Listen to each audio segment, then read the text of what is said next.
প্রিয় দর্শক আসসালামু আলাইকুম। আমরা ইতিহাসের এক মহেন্দ্রক্ষণের সামনে দাঁড়িয়ে এক ইতিহাসের সাক্ষী হতে যাচ্ছি। আমরা শুরুতেই একটু দুঃখ প্রকাশ করে নিচ্ছি যে ডক্টর কনক সারোয়ার তিনার আমাদের সাথে যুক্ত হওয়ার কথা ছিল। তিনার আ স্ত্রী হঠাৎ করে একটু অসুস্থ হয়েছেন। তিনি বাইরে গেছেন। তো আশা করছি যে আমরা তাকে অনুষ্ঠান চলাকালীন সময়ের ভেতরেই সংযুক্ত করতে পারবো আমাদের সাথে। আ পিনাকি দাদা আমাদের সাথে আছেন যথারীতি। তো যে বিষয়টা আমরা আজকে আলোচনা করব, আপনারা জানেন যে নির্বাচন ঘিরে নানা ধরনের আ কার্যক্রম চলছে। এখানে হুমকি দেয়া হচ্ছে, এখানে ভোট কেনা হচ্ছে। ভোট কেমন হবে? দীর্ঘদিন ধরে একটা আলোচনা হচ্ছিল যে ভোট আদৌ হবে কিনা? সেই ভোট অবশেষে হচ্ছে। তারপরেও কিছু বিষয় তো আছেই। কিছুক্ষণ আগে আমরা কুমিল্লাতে দেখেছি যে জাত বাংলাদেশ জাতীয়তাবাদী দলের পক্ষ থেকে তাদের ঋণ খেলাপির দায়ে যে প্রার্থীর প্রার্থিতা বাতিল হয়েছে তাকে দল থেকে বহিষ্কার করা হয়েছে। কারণ আজকে তিনি হুমকি দিয়েছিলেন যে, যারা হাসনাত আব্দুল্লাহর পক্ষে কাজ করবে তাদের বাড়িঘরে হামলা চালানো হবে। কিছুক্ষণ আগে আমানুল্লাহ আমান তিনি বলেছেন যে, যারা দাঁড়িপাল্লার পক্ষে কাজ করছে তাদেরকে চিহ্নিত করে রাখতে। এইসব নানা ধরনের সংকট সংশয়ের মাথায় রেখেই আমাদের যে নির্বাচন সেটা হতে যাচ্ছে। যাই হোক, যারা অপরাধী, যারা কিনা এই দেশকে গেল ১.৫ বছর ধরে চাঁদাবাজি, দুর্নীতিতে এ পতিত করতে চেয়েছে, তারা তাদের কাজ করবে। এখনো করছে, আগেও করেছে, ভবিষ্যতেও করেই যাবে। আমরা মূলত আজকে যে বিষয়টা নিয়ে কথা বলতে এসেছি, আপনারা জানেন, বিশেষ করে পিনাকি দাদার ভূমিকা না বললেই না। তিনি আমরা তো আসলে বলতে বাধা নেই যে কিছুটা গা বাঁচিয়ে চলার চেষ্টা করেছি। দাদা তার আ যেই সোশ্যাল মিডিয়া প্ল্যাটফর্মে তিনি যে অ্যাক্টিভিজম করেন সেখানে মানুষকে সে আজ থেকে আরো ৬ মাস আগে থেকেই নির্বাচনের এই ভোটের ব্যাপারে মানুষকে সচেতন করার চেষ্টা করেছেন। সেগুলো আপনারা দেখেছেন। তো আমরা দাদার বক্তব্যই শুনি যে দাদা কেমন দেখছেন নির্বাচনের মাঠ কেমন হবে? এখানে কোনো পক্ষপাত তুষ্ট কার্যক্রম বাংলাদেশের মানুষ মেনে নেবে কিনা?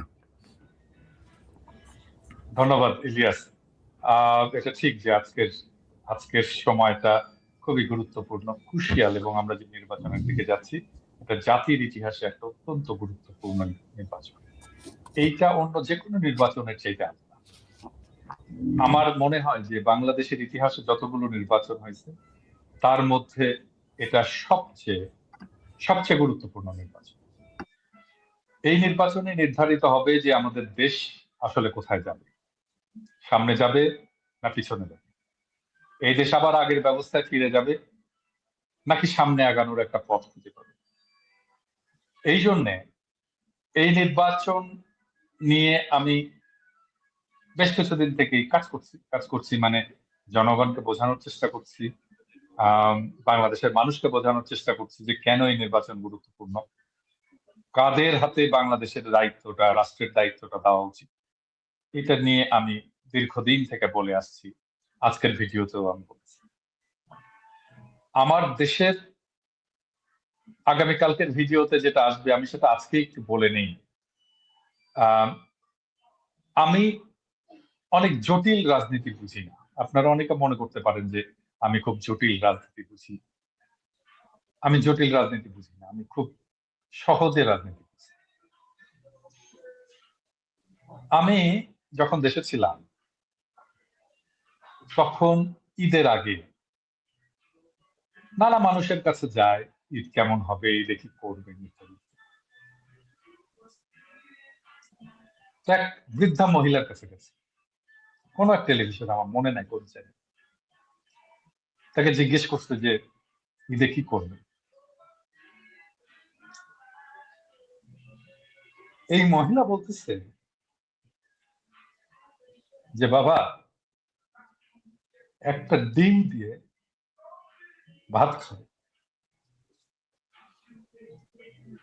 একটা ডিম, একটা ডিম দিয়ে ভাত খাবে। এইটা সেই মহিলা ঈদের আনন্দ।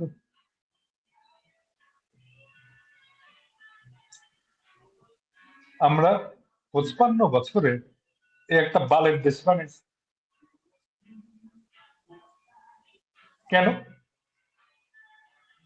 হাসিনার আমলে লুটপাট হয়েছে $234 বিলিয়ন। আমি জানি না $234 বিলিয়ন বলতে আপনারা বুঝতে পারতেছেন কিনা, এটা কত টাকা।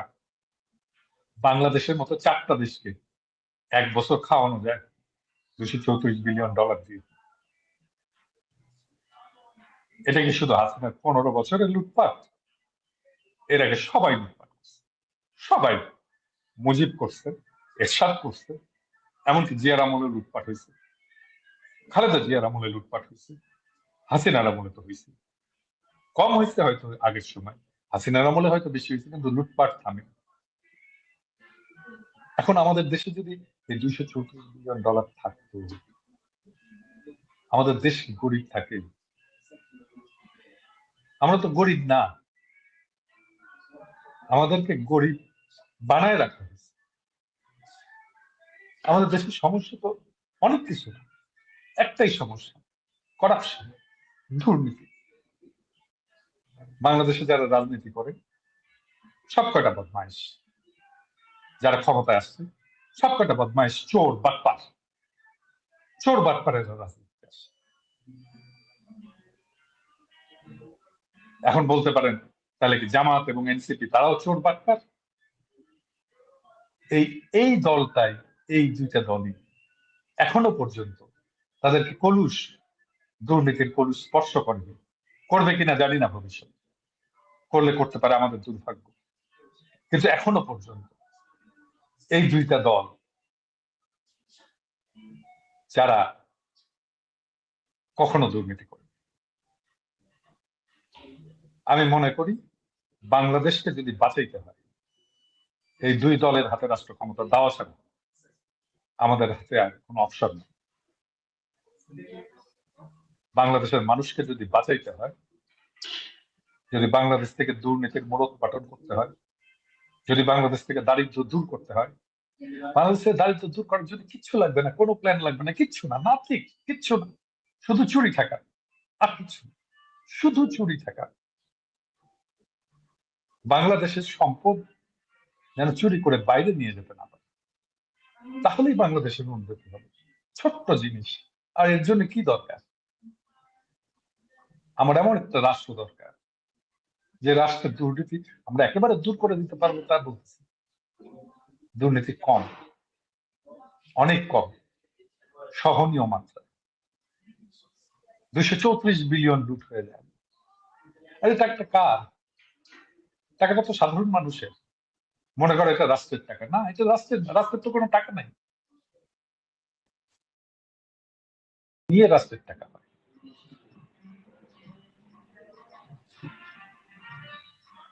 তাহলে এই নির্বাচনে যদি আমরা সেই আগের সেই দুর্নীতিগ্রস্ত এই দলকে, বিএনপি বিএনপি যে আজকে ইলেকশন করতেছে, ওদের 59% দুর্নীতিগ্রস্ত, ঋণ খেলা, ব্যাংকের টাকা মাইরে খেছে। ব্যাংকের টাকা তুই মাইরে খাস, তুই নির্বাচন করিস কোন সাহসে, কোন আক্কেল?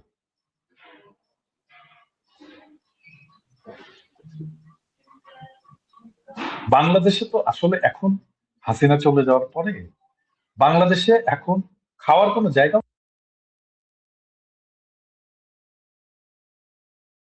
ও যে লুটপাট করবে, লুটপাটের জায়গাই নাই। বাংলাদেশের অবস্থা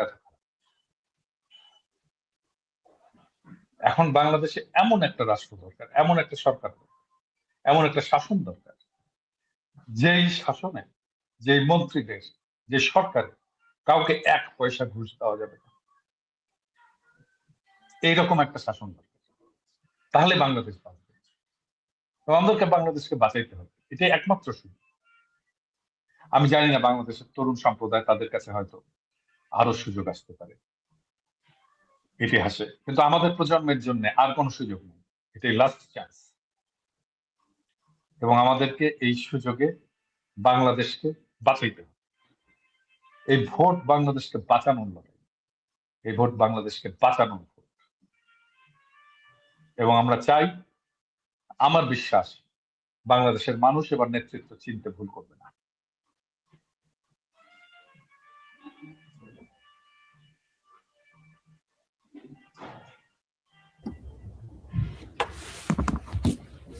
জি, দাদা আমরা আমরা তো আমাদের আলোচনায় অনেক বিষয় উঠে আসবে। আমার মনে হয় প্রসঙ্গক্রমে যদি আপনার বক্তব্যগুলো শুনি আরো বেশি ভালো হবে। আমাদের আ সাথে এই মুহূর্তে আমি উম নির্বাচনের মাঠের যে অবস্থা সেটা তো মানুষের জানা প্রয়োজন।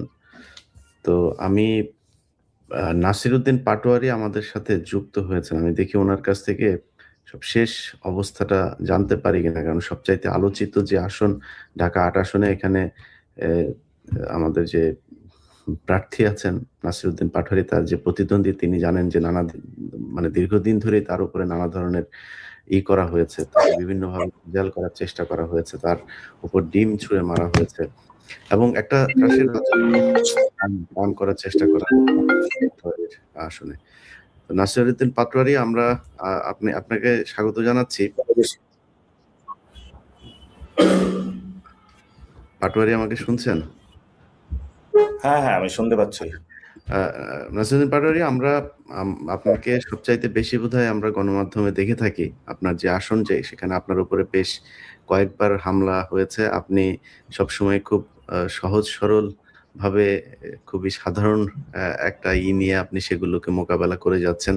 আপনার ভেতরে কোনো উগ্রতা আমরা দেখি নাই।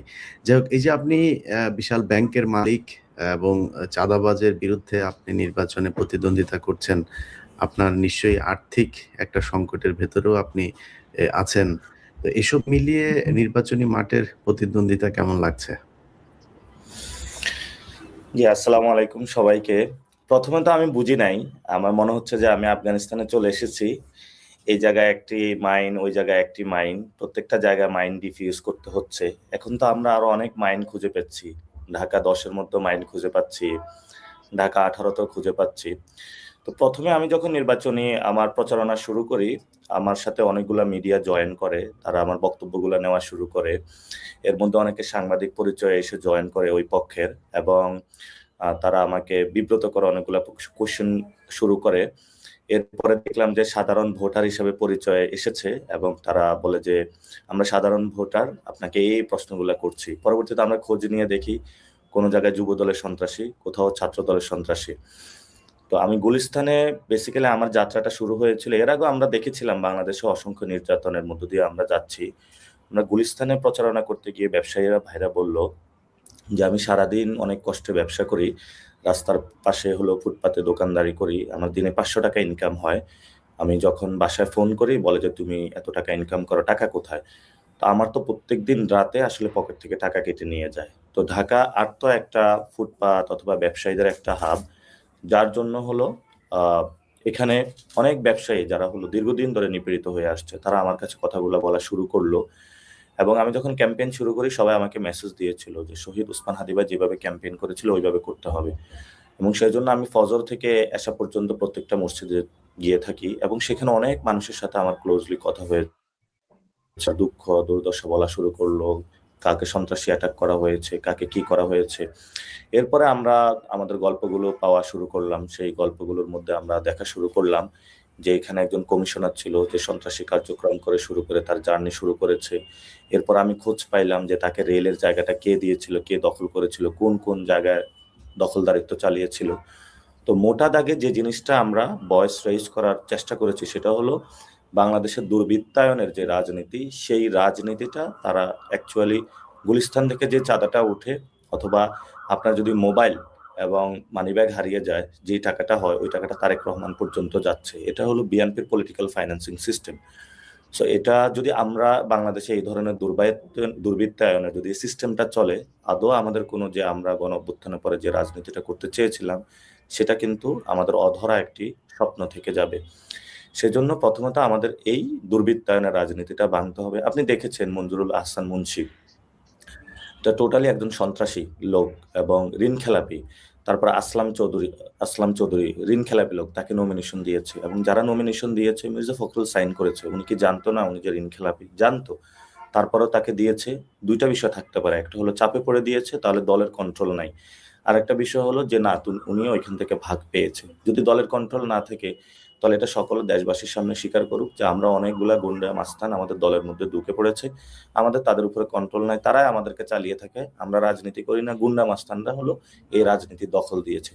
তো আমরা হাসিনা আমলে শুনতাম যে ব্যবসায়ীরা হলো রাজনীতি দখল দিয়েছে, এখন হলো গুন্ডা, মাস্তান, সন্ত্রাসী, চোর, বাটপার, ছ্যাচ্ছর যত ধরনের লোক আছে তারাই নমিনেশন পেয়েছে, যেটা আমরা আশা করি নাই যে গণ অভ্যুত্থানের পরে তারেক রহমান দেশে আসবে, একটা পরিবর্তনের সূচনা হবে।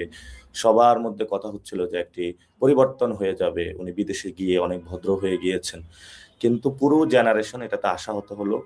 এবং আমাদেরকে অনেকে বলেছিল যে দেখবা তোমাদেরকে হতাশ করবে, পুরো দেশবাসীকে হতাশ করবে, এটা হলো একটা ফাফা বেলুন। কিন্তু সেটাই আমরা সত্যিকার অর্থে দেখতে পেলাম, প্রত্যেকটা জায়গায় এই ধরনের সন্ত্রাসী কার্যক্রম চালাচ্ছে। আমাদের গতকালকে আমাদের ক্যাম্পে হামলা করেছে, ছুরি দিয়ে হলো পোচ মেরে চলে গেছে, এবং সেখানে আমাদের 4 জন আহত হয়েছে। আমরা থানায় সেখানে মামলার নথিপত্র দাখিল করেছি যে কি কি ওয়েতে আমাদের উপর হামলা করেছে।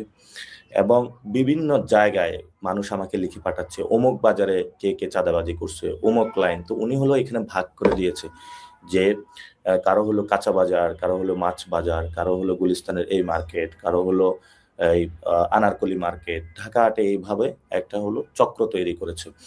এবং এই চক্রটার যে টাকাগুলো উঠে থাকে এখানে হলো যুবদল, ছাত্রদল তাদেরকে দিয়ে থাকে, এই ধরনের রাজনীতিটা মেনটেন করে থাকে। আর তারেক রহমানের যে ফাইন্যান্সিয়াল সিস্টেম সেখানে হলো মির্জা আব্বাসের বড় একটি অবদানের জায়গা, যেটা ঢাকা আট থেকে গিয়ে থাকে। এবং ঢাকা আট থেকে যে সন্ত্রাসী রাজত্ব এখানে চলে, এটা পুরো বাংলাদেশে কিন্তু ছড়িয়ে পড়ে এই নেটওয়ার্কটা। আমি ওই দিন মতিঝিলে গিয়েছি, তো ওইখানে একটা ক্লাবে ঢুকেছি, ওইটা ক্লাবটা মোটামুটি ভালো। তো বললাম বাকি ক্লাবের কি অবস্থা, বললো যে যেখানে শিক্ষা অথবা মানুষের স্পোর্টস একটু আড্ডা দিবে, সোশ্যাল কানেক্টিভিটি, সেখানে হলো জুয়া ব্যবসা করে, এবং এই জুয়ার ব্যবসা দিয়ে কিছু সন্ত্রাসী পালে। এই সন্ত্রাসীদের দিয়ে কখনো যদি কোথাও প্রবলেম হয় তাদেরকে ডাক দেয়, এই আমাকে বাঁচাতে হবে, এবং তারা এসে মানুষের মধ্যে একটা আতঙ্ক ছড়িয়ে দেয়, সন্ত্রাসী কার্যক্রম করে। এভাবে হলো ঢাকা আটকে একটা সন্ত্রাসী রাজত্ব বানানো হয়েছে। এবং নট অনলি ঢাকা আট, পুরো বাংলাদেশকে এই ধরনের সন্ত্রাসী রাজত্বের জায়গা বানানো হয়েছে। আপনি দেখেছেন যে আমাদের যে বাংলাদেশ ব্যাংক, দল বল নিয়ে সদল বলে সবাই ঢুকে পড়েছে বাংলাদেশ ব্যাংকের ভিতরে। তো এটা আসলে বাংলাদেশে সম্ভব, এটা অন্য। আগে দেখেছিলাম যে ইন্ডিয়া বাংলাদেশ থেকে রিজার্ভ চুরি করে নিয়ে যায়, এখন হলো এখানে দল বল নিয়ে উইদাউট, আপনি ঠিক আছে আপনি আইটি সেক্টর দিয়ে সিস্টেম গড়লেন, কিন্তু যে অফিসার আছে সে তো পাসওয়ার্ড জানে, তার মাথায় গিয়ে ব্যাংকের মধ্যে পিস্তল ঠেকালেন, তাহলে তো সে পাসওয়ার্ড দিতে বাধ্য হবে। তো এটা তো আসলে কোনো দেশ না, এমন দেশ তো আসলে আমরা চাই না। মুক্তিযুদ্ধে যে সাম্য, মানবিক মর্যাদা, ন্যায় বিচার, এবং 90-এর যে ডেমোক্রেটিক একটি বাংলাদেশ, আর 24-এর যে বৈষম্য বিরোধী একটি বাংলাদেশ, সর্বমিলিয়ে আমরা একটি মর্যাদাকর বাংলাদেশ চেয়েছিলাম। সেই আশাটা আমাদের আর আসলে এদের দ্বারা হবে না বলে আমরা মনে করি। তো আমাকে একজনে বলেছে বিএনপির ভাগ্য হবে দুইটা, একটা হলো যে এমনিই তো তাদের চাঁদাবাজির অবস্থা খারাপ। আমি একটা সময় বলেছিলাম যে সর্বোচ্চ 80 থেকে 100 আসন পাবে টেনে টুনে। ওই সময় আমাকে অনেকে হাস্য রসাত্মক কথা বলেছিল, কিন্তু বাস্তবে তাই ঘটছে। আমরা যারা বাংলাদেশে আছি দেখতেছি যে মানুষ ট্রেনে করে, ট্রলারে করে, লঞ্চে করে সব জায়গায় হলো দাঁড়িপাল্লা, শাপলাকলি স্লোগান দিয়ে আনন্দ। ঈদও এত ঢাকা ফাঁকা থাকে না, পুরো ঢাকা, আজকে আমি কয়েক জায়গায় গিয়েছিলাম আমার পার্সোনাল কাজে, পুরো ঢাকা ফাঁকা, মানুষ ভোট দিতে চলে গিয়েছে, আনন্দ উল্লাস। কিন্তু যখন মানুষ ভোট দিতে গিয়ে দেখবে যে সেখানে কোনো ভোট ডাকাতি হচ্ছে, ভোট কেনা হচ্ছে, তখন কিন্তু আমরা সবাইকে প্রস্তুতি নেওয়ার আহ্বান জানিয়েছি যে বাস নিয়ে আপনারা রেডি থাকবেন, যেখানে ভোট কেন্দ্রে কোনো চাঁদাবাজি, সন্ত্রাসী, দখলদার ভোট ডাকাতি করতে আসবে, আমরা যেরকম গণ অভ্যুত্থানের পরে ডাকাত ঠেকিয়েছিলাম সেইভাবে তাদেরকে রুখে দাঁড়াবেন। তো আলহামদুলিল্লাহ ব্যবসায়ীরা প্রস্তুত হচ্ছে, মানুষের মধ্যে সচেতনতা আসতেছে এবং মানুষ নিজেদের প্রস্তুতি নিচ্ছে। একটু আগে 2 জন মা আমার সাথে দেখা করতে আসলো, একজনে ক্যান্সার, অর্থাৎ উনি অনেক অসুস্থ। তো উনি ঢাকা 8-এর ভোটার না, উনি ঢাকা 9-এর ভোটার। তো এসে উনি কান্না করে দিয়েছে আমার সামনে, বলতেছে যে আমরা অনেক নির্যাতিত হয়েছি, নিপীড়িত হয়েছি। আরো অনেক ছোট ভাই অনেকগুলো আসলো এখানে শাহজাহানপুর থেকে, বলল আমরা ধানের শীষ ব্যাস পরে শাপলাকলির মার্কায় ভোট দিতে যাব, কারণ আমরা যে ওইখানে কথা বলবো এই পরিস্থিতি রাখে নাই। অনেক মানুষ আমার সাথে যোগাযোগ করতেছে যে কি পরিস্থিতির মধ্য দিয়ে তারা গিয়েছে। তো এদেরকে যদি একটি দল এই ধরনের নমিনেশন দিয়ে সংসদে পাঠাতে চায়, তো সংসদ তো আসলে চাঁদাবাজ, ধান্দাবাজ, দুর্নীতিবাজ, সন্ত্রাসী তাদের কোনো আখড়া না। সেটা হলো ভালো মানুষ যারা পলিসি মেক করবে, যারা আমাদের আইনগুলো তৈরি করবে। সেই জায়গাটা তো আসলে বাংলাদেশে এখন নাই। আমরা দেখতেছি সব চোর, বাটপার, মানুষকে অপশনে করে দিয়েছে তোমরা এদেরকে ভোট দিতে হবে। এখন একটা লোক 2100 কোটি টাকা ঋণ খেলাপি, এবং সে যায় ইলেকশন করতেছে। সে যদি ইলেকশন করে, তো তাহলে বাকি যে প্রার্থী তার তো তাহলে ইলেকশন করার কোনো ক্যাপাসিটি থাকবে না, মানুষকে টাকা পয়সা সব দিয়ে। মানুষ অনেক সচেতন হয়েছে, এবার মানুষ মাসল পাওয়ার এবং টাকাকে না বলা শুরু করেছে, এবং তারা অনেক উচ্চার রটনায় যে আপনাদেরকে নিয়েও কথা বলা শুরু করে যে বিদেশ থেকে নাকি আপনারা সোশ্যাল মিডিয়াতে উস্কানি দিচ্ছেন। তো তাহলে তারা ফাইট করুক, কথা বলুক, ভিজিবল এভিডেন্স আনুক, কোন জায়গায় কথা বলছে, কোন জায়গায় আসলে আপনারা কোনো রং ইনফরমেশন দিচ্ছেন কিনা। প্রত্যেকটা তো ভিজিবল ভিডিও দিচ্ছেন। একটু আগে দাদা একটা ভিডিও শেয়ার করলেন যে চাঁদাবাজদের সবাই ঐক্যবদ্ধ হয়ে দৌড়ানি দিয়েছে। এগুলো তো বাংলাদেশের ভিজিবল ঘটনা, মানুষ মুখ খোলা শুরু করেছে। তা আমরা মনে করি যে যদি তারা সংশোধন না হয় তাহলে হাসিনার মতনই অবস্থা হবে তাদের। হাসিনার তো ইন্ডিয়া পালিয়ে যাওয়ার জায়গা আছে, তাদের আসলে বঙ্গোপসাগরে যাওয়া ছাড়া তার কোনো উপায় থাকবে না, এবং মানুষের হাতে চরম দোলাই খাবে। যেভাবে চোর বাটপার গুলিস্তানে কেউ যদি ধরতে পারে, আচ্ছা মতন যেভাবে কেলায় ধুলা দেয়, ওইভাবে মানুষ হলো রাস্তার মধ্যে রেখে এভাবে ধুনা দিবে। যে আজকে অলরেডি আমরা নাসিরউদ্দিন পাটোয়ারি এরকম একটা ভিডিও ফুটেজও দেখেছি ঢাকাতেই। তো ইনশাল্লাহ এরকম একটা পরিস্থিতি হবে। আপনাকে অনেক অসংখ্য ধন্যবাদ পাটোয়ারি। আপনি ইলিয়াস ভাই, আরেকটা বিষয় অ্যাড করার ছিল, জি ইফ ইউ অ্যালাউ মি। আমি আজকে যেটা বুঝলাম, আমাদের 110টা কেন্দ্র আছে ঢাকা 8-এ, অন্য জায়গায় তো আরো বেশি। সেখানে যেটা দেখলাম যে প্রত্যেকটা কেন্দ্রে তারা যে প্রিপারেশন নিচ্ছে, 300-400 করে লোকের প্রিপারেশন নিচ্ছে, এবং সবাইকে টাকা দিয়ে প্রস্তুত করা শুরু করেছে। পোলিং এজেন্টদেরকে বলতেছে যে 9টা থেকে 11টা পর্যন্ত সব কেন্দ্র দখল করে ফেলতে হবে, বাকিটা পরেরটা আমরা দেখব। এবং সেখানে আমাদেরও অনেকে আছে, তারা আইসা বলতেছে যে আমাদের এই ধরনের ইনস্ট্রাকশন দিচ্ছে। তাহলে আমাদের মতন যারা প্রার্থী আছি, আমাদের তো যদি আমি 100 করেও স্বেচ্ছাসেবক দেই, এবং সেই মানুষগুলো যদি কেন্দ্রে যায়, আমি যদি তাদের খাওয়া দাওয়ার ব্যবস্থা করি, তাহলে তো আমার হলো 1.5 কোটি টাকা 2 কোটি টাকা বাজেটের প্রয়োজন হয়। তাহলে আমি 2 কোটি টাকা কি মানুষ থেকে চুরি করবো? আমি তো চুরি করতে পারবো না। জন্য আমি ঢাকা পুরো বাংলাদেশের মানুষকে বলবো, আপনারা নিজ নিজ থেকে স্বেচ্ছা বাহিনীর ভূমিকা পালন করুন। আপনারা ভোট কেন্দ্রে যাবেন, ভোট কেন্দ্রের সামনে দাঁড়িয়ে থাকবেন, আপনারা নিজের খাবার নিয়ে যাবেন, জায়নামাজ নিয়ে যাবেন, নামাজ পড়ার দরকার হলে ওইখানে নামাজ পড়বেন, ভোট দিবেন, ভোট রক্ষা করবেন। আপনি এত কষ্ট করে আপনার সন্তানের জন্য একটি বাংলাদেশ গঠন করতে চাচ্ছেন, আপনার মা বাবার জন্য, সকলের জন্য দোয়া করবেন যাতে আমরা এমন একটি বাংলাদেশ গঠন করতে পারি। আমরা ফাইট করে যাচ্ছি, সারা দেশের মানুষের আপনাদের জন্য দোয়া আছে। এবং আমি ওনার এই বক্তব্যের সাথে একটু অ্যাড করি, সেটা হচ্ছে যে নাসিরউদ্দিন পাটোয়ারি, আমি আপনাকে বিদায় দিচ্ছি। আপনার যেহেতু অনেক ব্যস্ততা, আপনি চলে যান। আমরা ইনশাল্লাহ বাকি কথা যেগুলো আছে সেটা দাদা আছে, আমরা বলছি। পাটোয়ারি, তোমার ভূমিধ্বজ বিজয় হবে, শুধু তোমার না, নাহিদের ভূমিধ্বজ বিজয় হবে, হাসনাত আব্দুল্লাহর ভূমিধ্বজ বিজয় হবে, সার্জিসের ভূমিধ্বজ বিজয় হবে। তোমাদের এনসিপি আমি মনে করি মোর দেন 95% জিতে আসবে। 100% হয়ে গেল, ওইটা অবাক হওয়ার কিছু থাকবে না। সবার জন্য দোয়া রাখলো। আর তুমি যেহেতু স্বরাষ্ট্রমন্ত্রী হবা, শপথ নেওয়ার আগে আমার সাথে বসবা, অ্যাটলিস্ট কি করতে হবে আমি এটা তোমাকে একটু কিছু কথা তোমাকে বলবো, আর সাজেশন দেবো। এবং আমি তুমি আগামী স্বরাষ্ট্রমন্ত্রী, আমার আগাম অভিনন্দন গ্রহণ করো। জি দাদা, আমরা আলোচনায় যাব। এর মাঝে মাঝে আমরা হয়তো বিভিন্ন আসনের থেকে 2-1 প্রার্থীকে আমরা যুক্ত করতে পারি, আমি কয়েকজনকে বলে রেখেছি। যাক, প্রিয় দর্শক, আপনাদেরকে একটা বিষয় আমার জায়গাটা পরিষ্কার করি। আজকে বাংলাদেশের যে পরিস্থিতি, এই পরিস্থিতিটা আপনারা দেখছেন, আমি এবং পিনাকি দাদা আমরা বিশেষ করে খুব সরাসরি একটা পক্ষ নিয়েছি। এটা যদি আপনারা মনে করেন দেশ রাজনৈতিক দলকে আমরা প্রাধান্য দিয়েছি, কারোর বিরুদ্ধে কাজ করতে চেয়েছি, আসলে আমাদের বিরুদ্ধে তো অভিযোগ আছেই। আমরা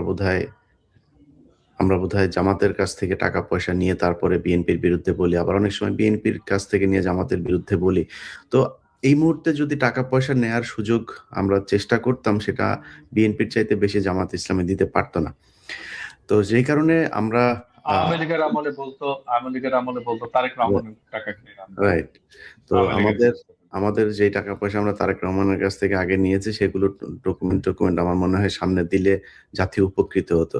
তো এইসব অভিযোগগুলো অনেক আগে থেকেই আমরা শুনছি। আমরা আসলে কোনো পক্ষ নিইনি, আমরা বাংলাদেশের পক্ষ নিয়েছি। এবং এখানে আমি আমার জায়গাটা পরিষ্কার করি, দাদার কথা বলবে। দেখেন, আমি এইভাবে সরাসরি কখনোই বিএনপির বিরুদ্ধে গিয়ে দাঁড়িপাল্লার পক্ষে ভোট চাইতে পারি না। আমি গতকালকে প্রথম সরাসরি আমার 15 মিনিটসের একটা প্রোগ্রাম করেছি, সেখানে দাঁড়িপাল্লার পক্ষে ভোট চেয়েছি। কেন চেয়েছি? প্রথম কথা হচ্ছে যে তারেক রহমানের প্রতি আমাদের একটা বিশাল প্রত্যাশা ছিল।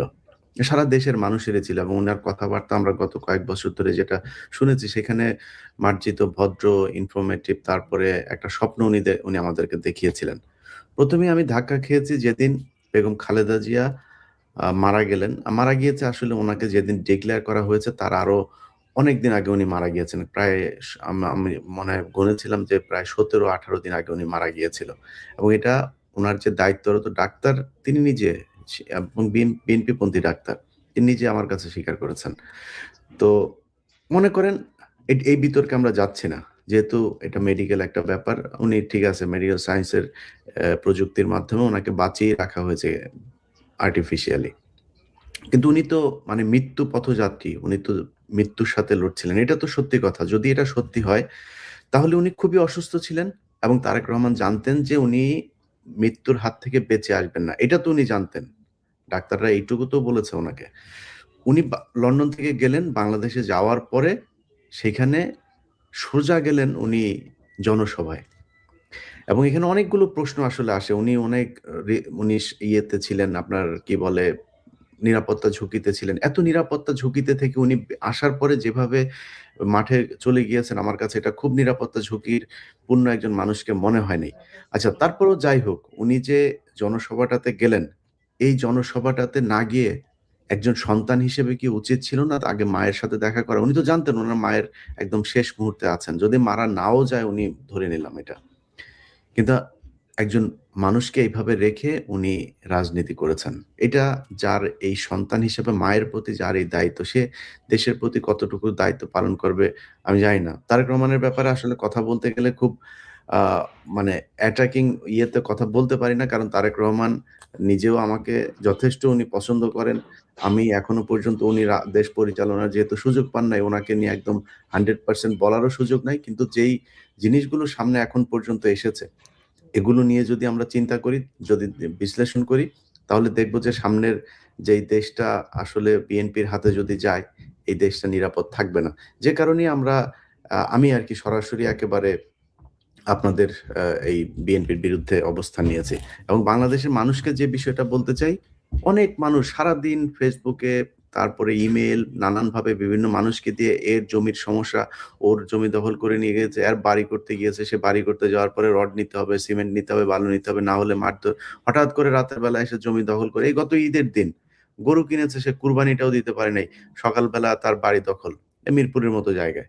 তো এই যে পরিস্থিতিগুলো আপনি একটা অফিসে গেলে আপনাকে ঘুষ দিতে হয়। আপনি একটা পাসপোর্ট করবেন ঘুষ দিতে হয়। আপনি থানায় যাবেন পুলিশের কাছে। আমি বাংলাদেশের মানুষকে অন্তত আশ্বস্ত করছি। এখানে লুকোচুরির কিছু না। একটা পক্ষ তো নিয়েছি। যেই পক্ষ নিয়েছি সেই পক্ষের কাছে আপনাদের এই দাবি, এই সমস্যার যদি সমাধান করতে না পারি, সেদিন আবার সেখান থেকে বের হয়ে আসবো। সো আপনাদের কাছে অনুরোধ থাকবে যে, যে নির্বাচন সামনে আপনাদের সামনে যে সুযোগ, আমি কালকে ট্রেনের মধ্যে দেখছিলাম, দাদা হয়তো সেই ফুটেজগুলো দেখেছেন, যে ট্রেনের ভেতরে মানুষ দাঁড়িপাল্লার মিছিল করতে, করতে বাড়িতে যাচ্ছেন। এই যে এক বিপ্লব, এই বিপ্লবের সামনে আমরা দাঁড়িয়ে আছি এবং আমার বিশ্বাস বাংলাদেশের মানুষ সত্য ন্যায়ের পক্ষে, সৎ শাসকদের পক্ষে রায় দেবেন এবং চাঁদাবাজদের বিরুদ্ধে তাদের অবস্থান নেবেন। দাদা আমি আপনার কাছে ২য় যে প্রশ্নটা করতে চাই সেটা হচ্ছে যে, আপনি দীর্ঘদিন ধরে বিএনপির সাথে আপনার অবশ্যই একটা খুব ভালো সম্পর্ক ছিল। আপনার সাথেও নিশ্চয়ই তারেক রহমানের সরাসরি কথা হয়েছে। আপনি হঠাৎ করে এই বিএনপি থেকে এত 180 ডিগ্রি সরে আসলেন কেন?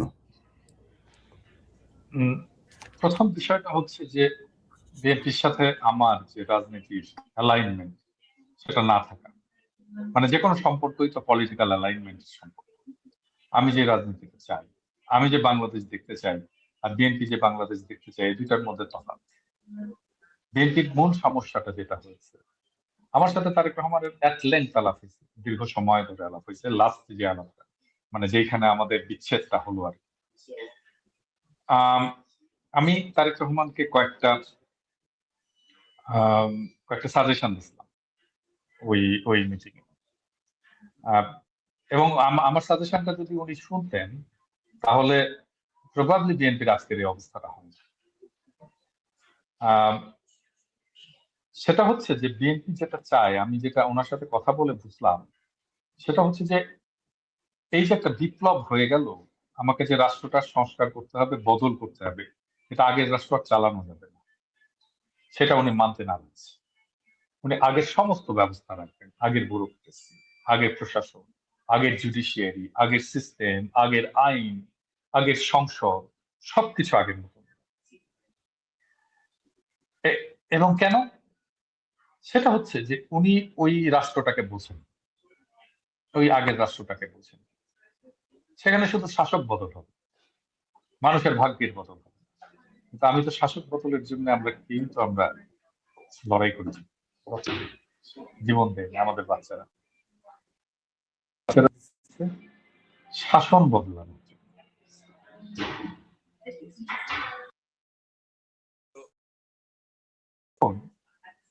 আমি বুঝে গেলাম যে উনি এটা করবেন না, তখন তো তার সাথে থাকার আর কোনো উপায় নেই।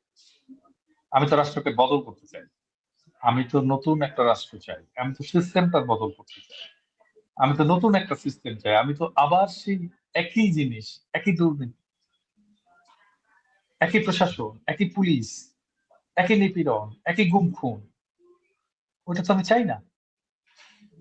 তাহলে ওইটা বদলের জন্য ওনার চিন্তা কি? ওনার কোনো চিন্তা নেই। আমি এবার বলি ওনাকে আমি আসলে কি কি সাজেশন দিয়েছিলাম। প্রথম সাজেশনটা ছিল যে দেখেন, আপনি 4 দলকে রিভাইভ করেন, 4 দলকে রিভাইভ করেন, ডাকেন সবাইকে, দেখে আপনি আপনি আপনার জাতির বিবেক হন। ক্ষমতায় যাওয়ার দরকার নেই, আপনি ক্ষমতার উপরে চলে যান। আপনি 4 দলকে ডেকে এটাকে রিভাইভ করে আপনি বলেন যে আপনারাই চালান, আমার দল আপনাদেরকে সমর্থন দেবে, আমি আপনাদেরকে সাপোর্ট, দেশ আপনারা চালান, আমরা একসাথে দেশ চালাই। আমাকে সামনে নিতে হবে না, আমি পিছনে থাকি, আমি পিছনে থেকে আপনাদেরকে সাপোর্ট। এই কথাটা যে লিডার বলবে তাকে ছাড়বে, তার অনুসারী না ছাড়বে না। আমি তো আমার লিডারশিপটাকে এস্টাবলিশ করতে, আমি আর একটা সাজেশন দিয়েছিলাম ছাত্র দলকে ডিসলভ করে বৈষম্য বিরোধী ছাত্র আন্দোলনে যোগ দেওয়ার জন্য। কারণ ছাত্র দলে কোনো রিক্রুটমেন্ট নাই, ফ্রেশ ব্লাড নাই, এই সংগঠন তো চলবে না, এই সংগঠন থাকবেও না। তাহলে আমাকে ছাত্রদলকে রিভাইভ করার জন্য কি করতে হবে? আমি বলছিলাম যে আপনাদের সবাই ছাত্রদল সবাইকে বৈষম্য বিরোধী ছাত্র আন্দোলনে যোগ দিতে হবে।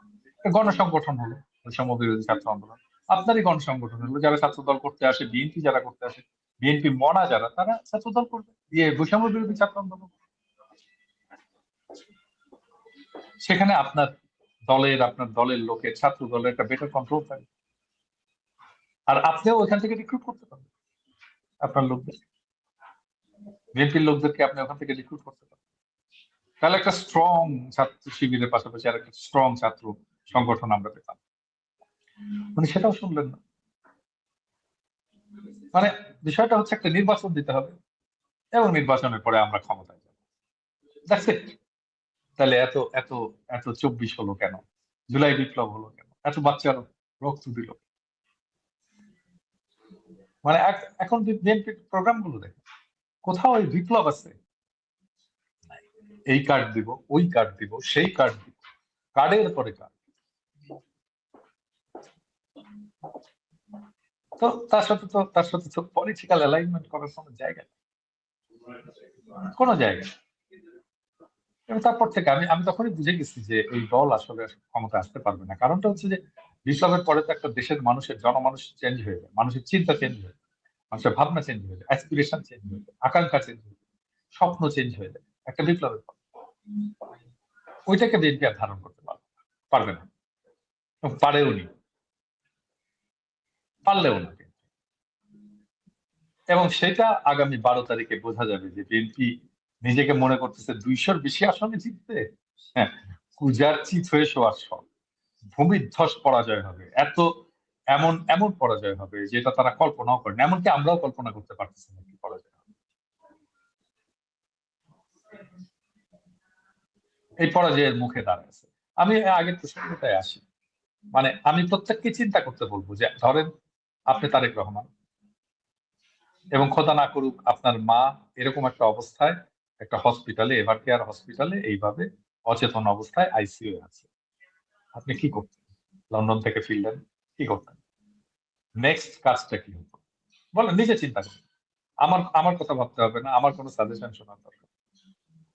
আমার মা হলে আমি নামার পরে ওইখান থেকে হেলিকপ্টার নিয়ে এভার কেয়ারে যেতাম। এভার কেয়ারে কিন্তু হেলিকপ্টার ল্যান্ড করার ছাদের উপরে একটা জায়গা আছে, গোল জায়গা, দেখেন ওটা কিন্তু হেলিকপ্টার ল্যান্ড করার জন্য ওখানে তৈরি করা হয়েছে। এভার কেয়ারেই ল্যান্ড করা যায় হেলিকপ্টার। আমি ওখানে নেমে ইমিগ্রেশন শেষ করে আমি এভার কেয়ারে যে ল্যান্ড করতাম, আমি মাকে দেখতাম। আমার মায়ের সাথে দেখা হয়ে যেত, তারপরে আমি হেলিকপ্টারে করেই এসে আমার ইয়ের জায়গাতে নামতাম, জনসভার জায়গাতে নামতাম, জনসভা করতাম। আমি একজন পলিটিক্যাল লিডার, মানুষজন আমাকে দেখতে চায়, কথা শুনতে চায়, আমি ওখানে নামতাম, কথা বলতাম। কোনো সময়ের কোনো সমস্যা হতো না, তাড়াতাড়ি হতো, এটা অনেক তাড়াতাড়ি হতো, এফিসিয়েন্ট হতো। কিন্তু সেটা তো করবে না, কি করা হলো? স্পেকটাকল, প্রচুর আর্মি, হাজার হাজার আর্মি তাকে পাহারা দিয়ে নিয়ে যাচ্ছে। ওরে বাপ রে বাপ, এরকম সিকিউরিটি ট্রাম্পও পায় না, দুনিয়ার কোনো মানুষ পায় না। দেখাইতে হইল যে আমি একজন বিশাল কিছু তালে বড় এসে গেছি বাংলাদেশকে রক্ষা করার জন্য। দাদা হ্যাঁ, দাদা আমরা আমরা ফাঁকে একটু আমাদের সাথে কয়েকজন প্রার্থী যুক্ত আছেন, হ্যাঁ, ওনাদের কাছ থেকে 1 মিনিট 2 মিনিট করে একটু বক্তব্য নিয়ে নিয়ে, ওনারা যেহেতু ব্যস্ত আছেন একটু ছেড়ে দিই। হ্যাঁ, আচ্ছা। আচ্ছা, ইলিয়াস, আমি হয়তো আর একটা প্রশ্নের জন্য থাকতে পারবো। তুমি তো জানো যে আমার আমি এখানে একটা কাজের মধ্যে আছি। হ্যাঁ, না না, ঠিক আছে ঠিক আছে, আমি ওনাদেরকে একটু করে আমরা শর্টেই ছেড়ে দিব। তুমি নাও আমাদের নাও সাথে আমরা ব্যারিস্টার আরমান ভাই যুক্ত হয়েছেন।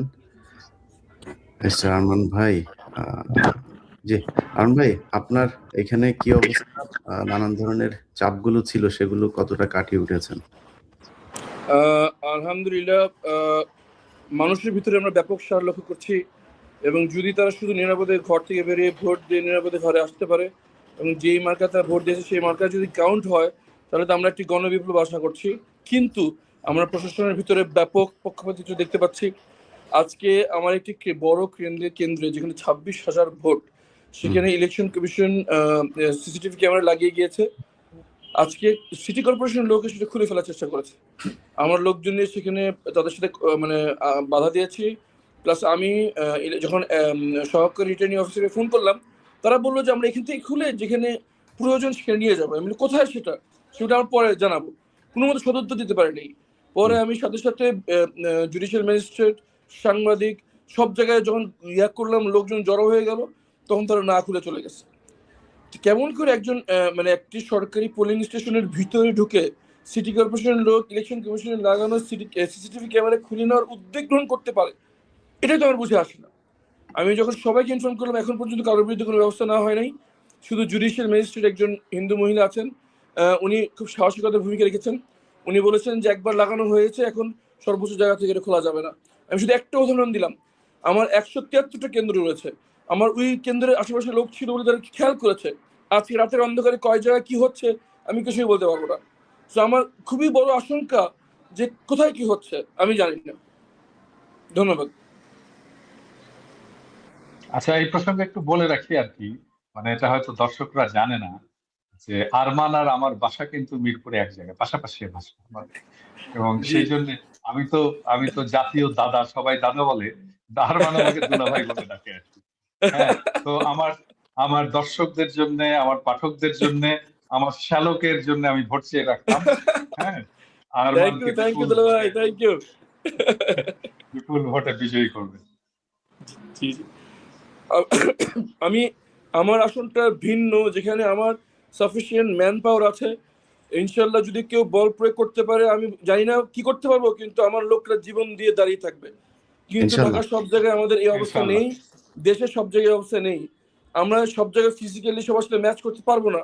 প্রশাসন যদি নিরাপত্তা না দিতে পারে, তাহলে প্রশাসন থেকে কি লাভ, এটা আমার প্রশ্ন। সো আমি জানি না, আমি আল্লাহর প্রতি তাওয়াক্কুল করে মাঠে আছি, আল্লাহ ভালো জানেন। ধন্যবাদ। ইনশাল্লাহ। জি আরমান ভাই, ধন্যবাদ আপনাকে যুক্ত হওয়ার জন্য। আমাদের সাথে আরো 2জন মানুষ আছে, আমরা ছোট করে শুনে আসবো।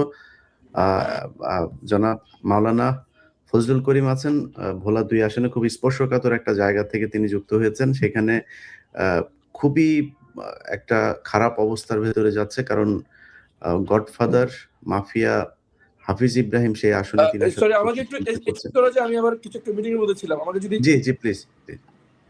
তো আমরা এই মজলুম তিনারা ফজলুল করিম তিনি একজন মজলুম একজন মানুষ। তিনি এখনো সেই একই অবস্থায় আছেন। তার যে নেতাকর্মী তাদেরকে নানাভাবে হুমকি দেওয়া হচ্ছে, তাদেরকে মারধর করা হচ্ছে। আমার গতকালের 15 মিনিটস অনুষ্ঠানটা ওই হাফিজ ইব্রাহিমের যে অত্যাচারের শিকার সেই এলাকার মানুষের কিছু বক্তব্য সেখানে প্রচার করা হয়েছে। জনাব মাওলানা ফজলুল করিম, আপনার ওইখানে সর্বশেষ অবস্থাটা আমাদেরকে একটু 1 মিনিটে একটু বলবেন। সর্বশেষ আসসালামু আলাইকুম। সর্বশেষ পরিস্থিতি হচ্ছে এই যে সর্বসাকুল্যে এ পর্যন্ত 35টা স্পটে আমাদের নেতা কর্মীদেরকে আহত করা হয়েছে। তাদের আমরা হাসপাতালে ভর্তি করাইছি। এই ব্যাপারে একাত্র করে আমরা জেলা প্রশাসক সহ রিটার্নিং কর্মকর্তা যিনি এবং অন্যান্য সহকারী রিটার্নিং কর্মকর্তা তাদের সেখানে এবং নৌকরি সহ সব জায়গায় আমরা এগুলি পৌঁছাইছি। কিন্তু এগুলির কোনো সঠিক মানে তদারকি এবং নিরপেক্ষ কোনো ব্যবস্থা আমরা এখন পর্যন্ত দেখি নাই। ইতিমধ্যে গত রাতে আমাদের ফুতুবা ইউনিয়নের আমির মাওলানা নুরুল করিমের বাসায় 2বার আমাদের নৌবাহিনী রেড দিয়েছে, কিছু পায়নি। সকালবেলা তার মা আবার দেখতে পেল তাদের পাশের জমিতে কিছু একটা পড়ে আছে। তো পুলিশকে খবর দেওয়া হলো অথবা পুলিশ নিজ দায়িত্বে সেখানে গেল, গিয়ে সেখান থেকে কিছু জঙ্গে ধরা দেশীয় বগিদাটা রামদাটা এগুলি এখন সেটা উদ্ধার করলো। এখন এই যে একজন সম্মানিত মানুষ তার বাসায় দুইবার রেড দেওয়া, কিছু না পাওয়া, এরপরে আবার এটা করা, হেনস্থা করা, এটা আসলে আমরা তো নৌবাহিনী সেনাবাহিনী এদেরকে জনগণ দেখলে হাততালি দিয়ে তাদেরকে স্বাগত জানায় এবং মনে করে যে আমরা কিছুটা সেফ। কিন্তু তাদের এই দ্বিমুখী আচরণ যেটা সেটা আসলে জনগণের কাছে একটা ভুল মেসেজ যায়।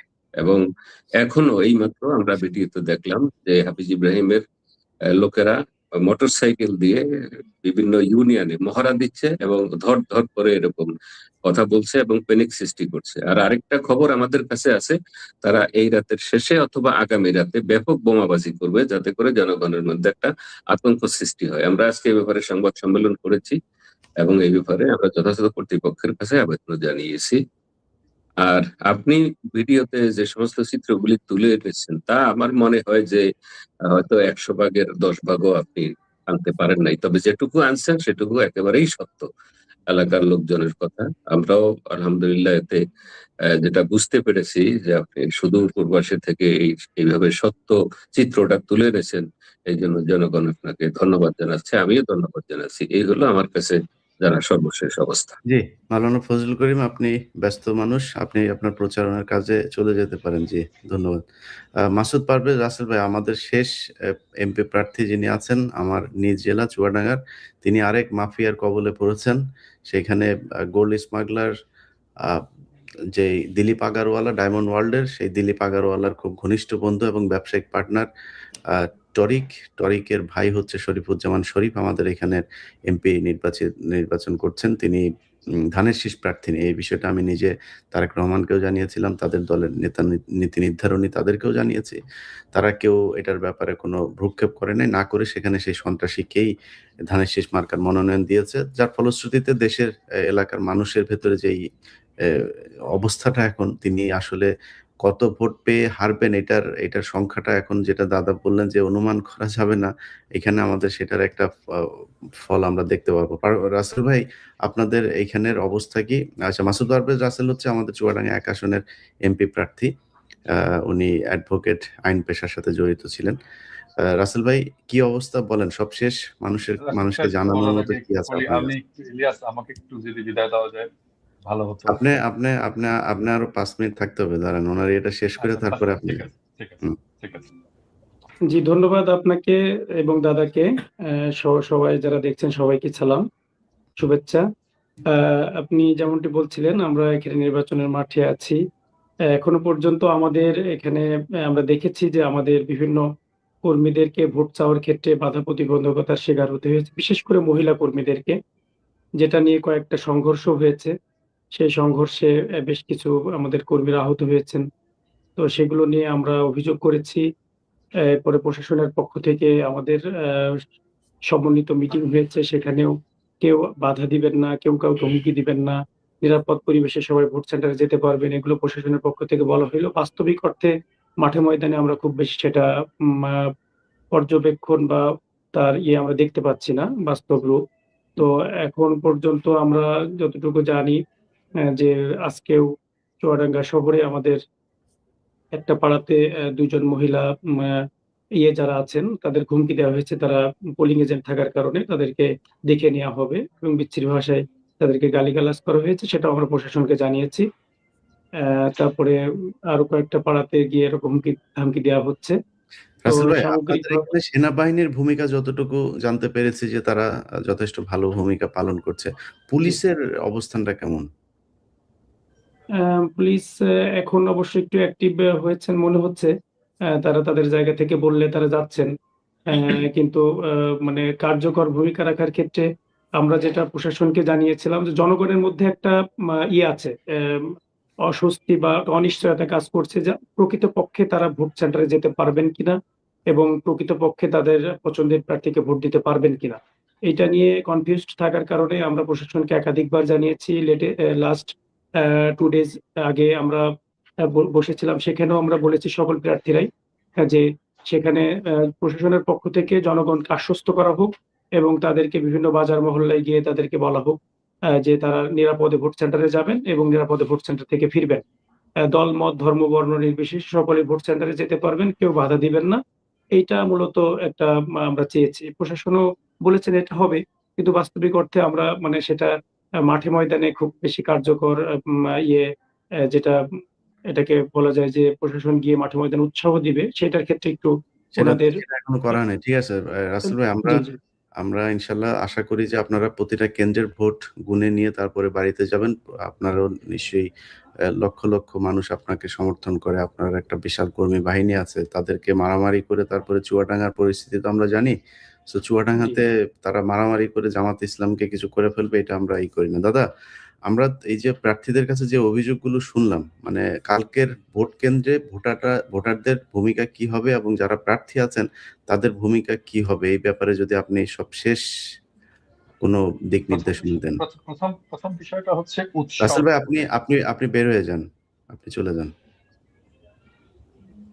প্রথম বিষয়টা হচ্ছে উৎসবের সাথে, আনন্দের সাথে দল বেঁধে ভোট কেন্দ্রে যেতে হবে।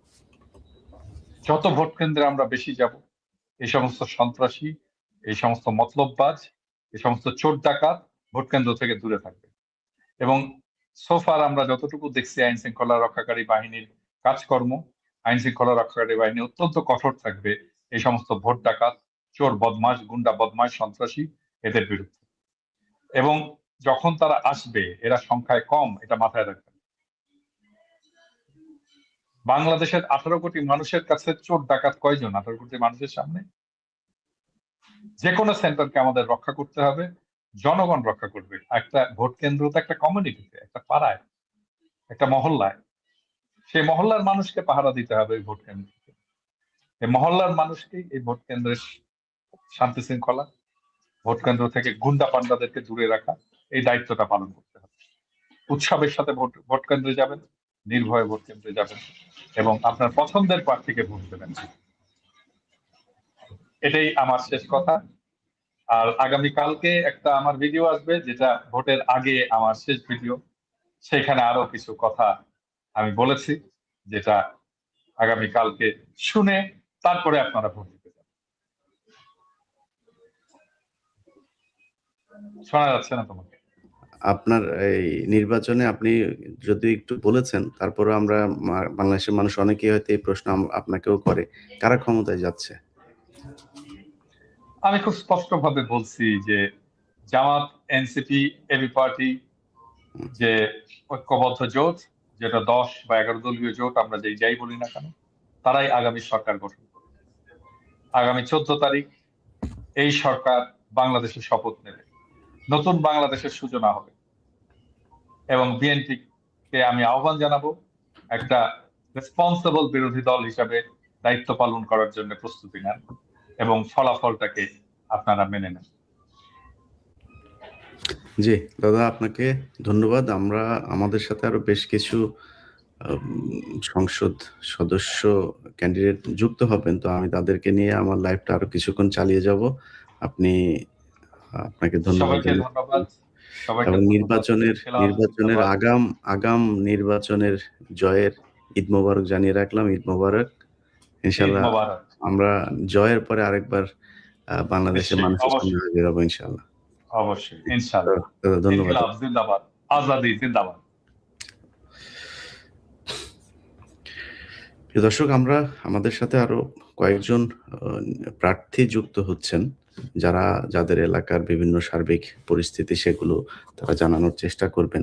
আমরা আজকে কিছুক্ষণ আগে একটা ভিডিও দেখেছি যে জনাব আমানুল্লাহ আমান, যিনি একাধারে ঋণ খেলাপি, তিনি তার সম্পদের হিসাব নির্বাচন কমিশনে গোপন করেছেন। অনেকগুলো সম্পদ আছে, যে সম্পদগুলো তিনি দেখাননি। সাভারের কিছু সম্পত্তি আছে, সেগুলো দেখাননি। ঢাকাতে অনেক সম্পত্তি দেখাননি, ব্যবসা দেখাননি। এই জিনিসগুলো তিনি করেছেন এবং তার যে সন্ত্রাসী বাহিনী, সেগুলো দিয়ে তিনি জামাতের যে প্রার্থী আছেন সেখানে তাকে নানাভাবে হুমকি ধমকি দিয়ে যাওয়ার চেষ্টা করছেন। তো এই বিষয়গুলো তারা যতটা করবে, আমার মনে হয় বাংলাদেশের মানুষ হয়তো, হ্যাঁ, একটা ভয় তো মানুষের মধ্যে কাজ করে, এই রাজনৈতিক দলগুলোর মাসেল পাওয়ার, সেটার একটা ব্যাপার আছে। কিন্তু আপনার ধানের শীষের সাথে, ধানের শীষের টাকায়, ধানের শীষের যানবাহনে, তারপরে ধানের শীষের ব্যাজ লাগিয়ে আপনার কেন্দ্রে গিয়ে তারা কিন্তু দাঁড়িপাল্লার ভোট দিয়ে আসবে। এটা মাথায় রেখেন। মানুষের এই হুঁশটুকু হয়েছে। আমি সবচাইতে উদ্বিগ্ন যে বিষয়টা নিয়ে আমরা দেখছি যে বিভিন্ন জায়গাতেই শুনছি, এবং সেখানে মানুষকে টাকা পয়সার একটা বিশাল প্রলোভন দেয়া হচ্ছে। তো বাংলাদেশের মানুষের কাছে আমার একটা দাবি থাকবে যে দেখেন, আপনারা বাংলাদেশে এই গেল 54 বছর দেখেছেন। আপনাদেরকে কিন্তু এই যে নির্বাচনের আগে একটু চা খাইয়ে, বিস্কিট খাইয়ে, আগে তো শুধু এইটাই অনেক কিছু ছিল, এখন নগদ টাকাও দেয়া হয়। এবং এইসব করতে গিয়ে জামাতের বা এনসিপির ২-১ জন প্রার্থীর কাছেও আমি শুনেছি যে কিছু জায়গাতে তারা এত পরিমাণে টাকা দিচ্ছে, সেখানে আমাদেরও এই রাস্তায় যাওয়া ছাড়া কোনো উপায় থাকে না। কিছু জায়গায় মানুষকে সেইটা করতে হয়। তো আমি মানুষকে বলব যে ভাই দেখেন, আপনারা যদি টাকা নেন, ঠিক আছে নেন, কোনো সমস্যা নাই। আমি তো এটা থেকে এখন আপনাদের সরাইতে পারবো না। টাকা দিয়ে এই দেশের মানুষ দেশও বিক্রি করে দেয়। এই দেশের মানুষের এত নৈতিক অধঃপতন।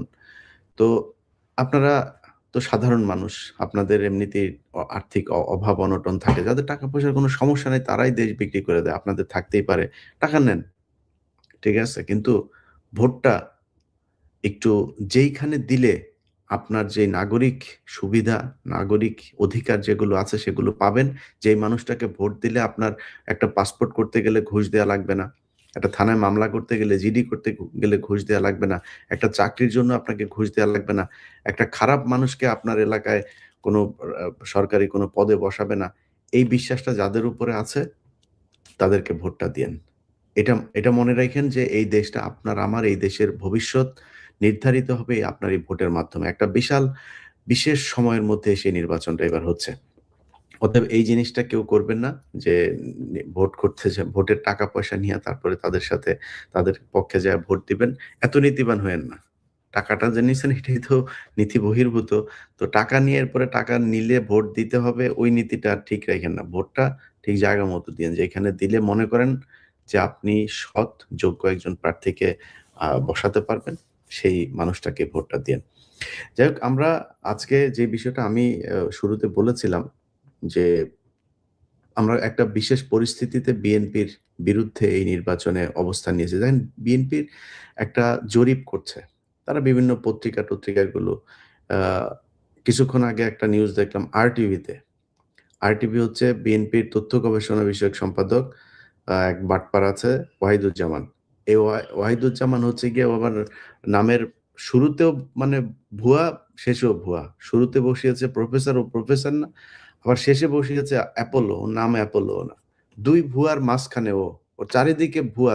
এই ২ নাম্বার হচ্ছে তথ্য গবেষণা বিষয়ক তাদের উপদেষ্টা। এই ব্যক্তি কি করেছেন?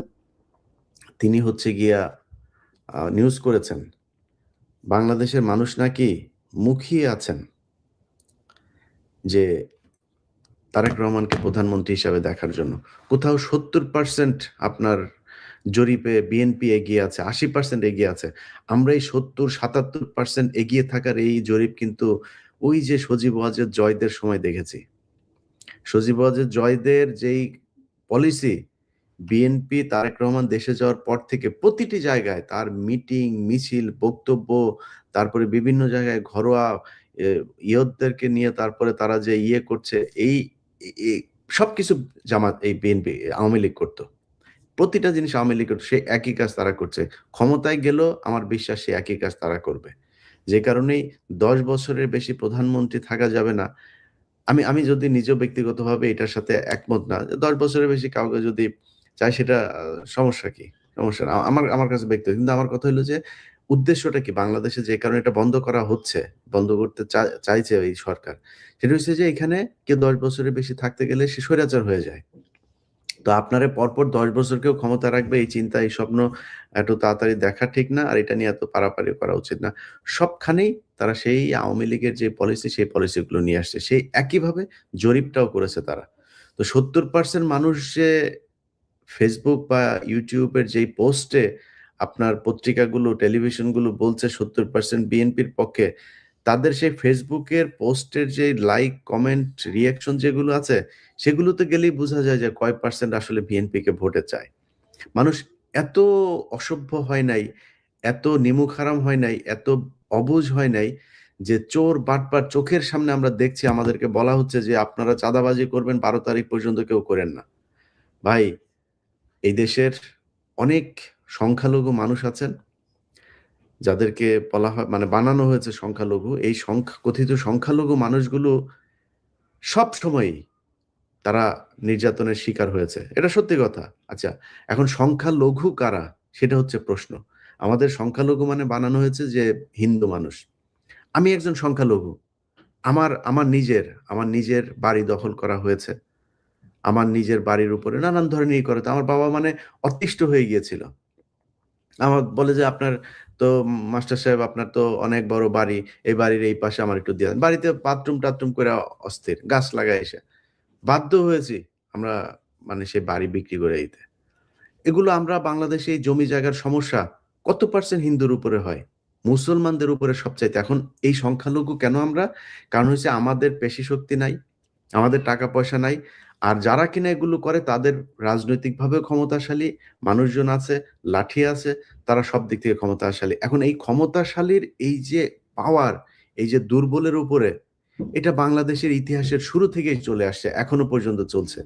সো সেই মানুষগুলো যাদেরকে সংখ্যালঘু বানানো হয়েছে, সেই মানুষগুলোর কাছে অনুরোধ থাকবে, আপনার জমির সমস্যা, আপনার বাড়ি দখল করে নিচ্ছে, আপনি এলাকায় প্রভাবশালীদের কারণে আপনার মেয়ে কলেজে যাইতে পারে না।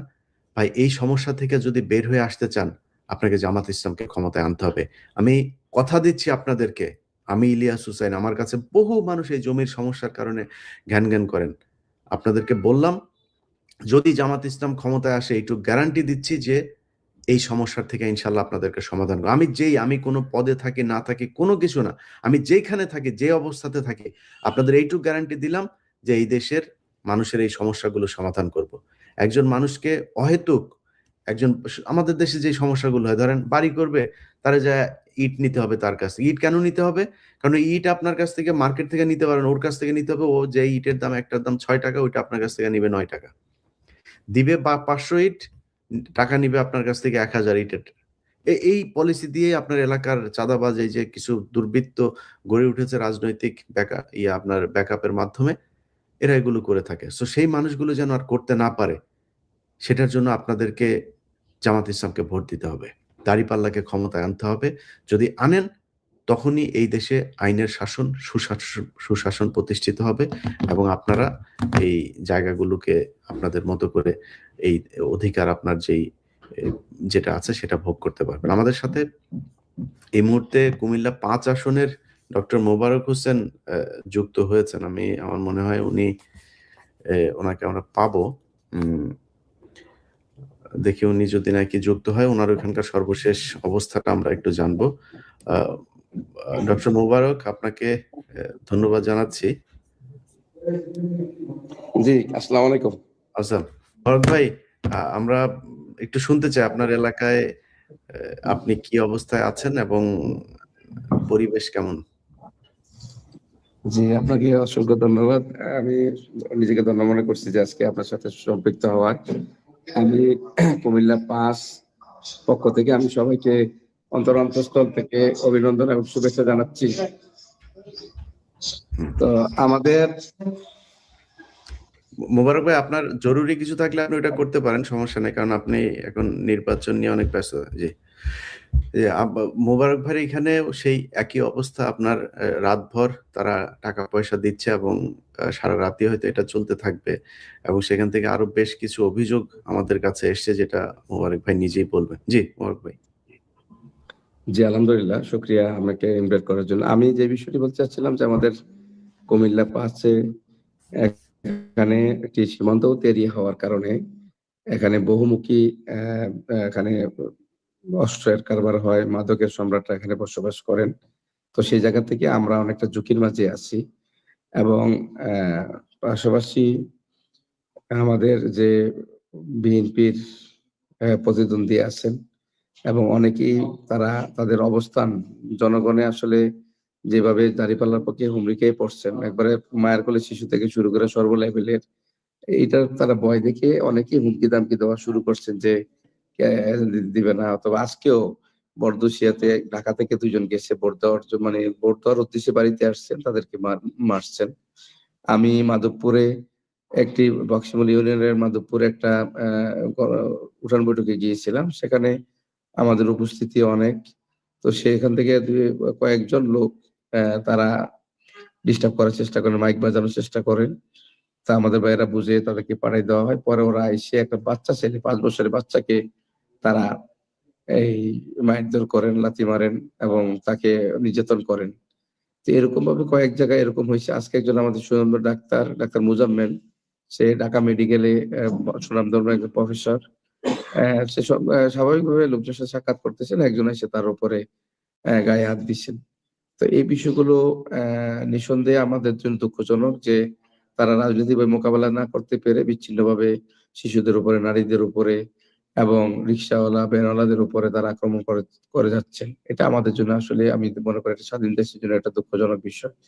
তো এই বিষয়গুলো আমরা জানাচ্ছি প্রশাসনকে। প্রশাসনের যতদূর সম্ভব চেষ্টা করে যাচ্ছেন এবং আমরাও ফিল করি যে প্রশাসন আরো সুষ্ঠু, সুন্দর, নিরপেক্ষ করার লক্ষ্যে আমাদের সীমান্তবর্তী এরিয়াগুলোতে বিভিন্ন ধরনের অবৈধ অস্ত্র উদ্ধারের জন্য যে অভিযান চালানো দরকার, সেটা আমি মনে করি পর্যাপ্ত তারা করছেন না।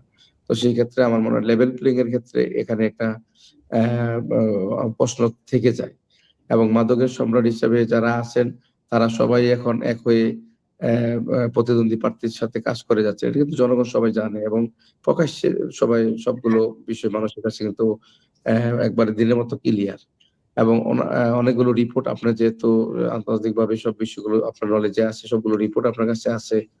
অ্যা আ এই বিষয়গুলো নিয়ে আমার মনে হয় আপনারা যারা এই অনলাইনে অ্যা কাজ করছেন এবং জুলাই যোদ্ধা হিসাবে আপনারা ভূমিকা রাখছেন এবং নতুন বাংলাদেশ করার ক্ষেত্রে আপনারা যে অনন্য ভূমিকা পালন করছেন, আমার মনে হয় এই বিষয়গুলো নিয়ে আপনাদেরকে আরো বেশি কথা বলা উচিত এবং জনগণকে আরো সচেতন করা উচিত।